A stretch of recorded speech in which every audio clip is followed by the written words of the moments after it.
इतनी सी बात हवाओं को बताए रखना, रोशनी होगी चिरागों को जलाए रखना। लहू देकर की है जिसकी हिफाजत हमने, ऐसे तिरंगे को हमेशा अपने दिल में बसाए रखना।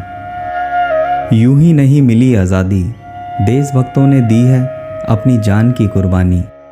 बीते समय के कुछ पल आज़ादी के लिए, हमारे संघर्ष की कथाओं, स्वतंत्रता संग्राम की कुछ अनकही अनसुनी कहानियाँ और संघर्ष के प्रतीक चिन्हों से परे।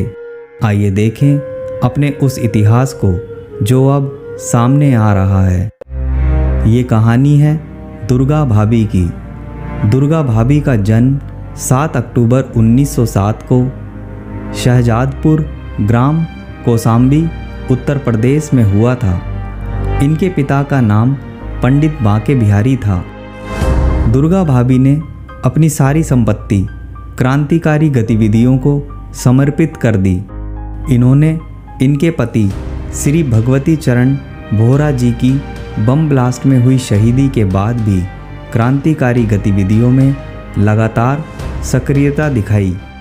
असेंबली बम कांड में जब भगत सिंह पकड़े गए तो उन्होंने अपनी संपत्ति उनको छुड़ाने के लिए वकील को दे दी।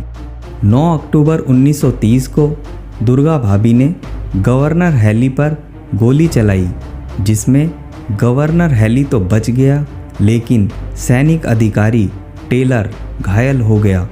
मुंबई के पुलिस कमिश्नर को भी दुर्गा भाभी ने गोली मारी थी, जिसके परिणाम स्वरूप अंग्रेज पुलिस इनके पीछे पड़ गई।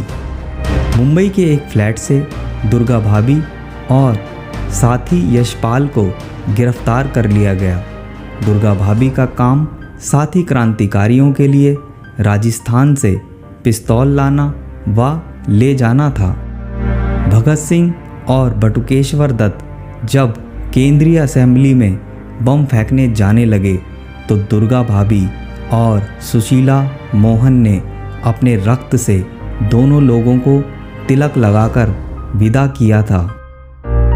असेंबली में बम फेंकने के बाद इन लोगों को गिरफ्तार कर लिया गया तथा फांसी दे दी गई। ऐसी महान वीरांगना को देशवासियों का शत शत नमन।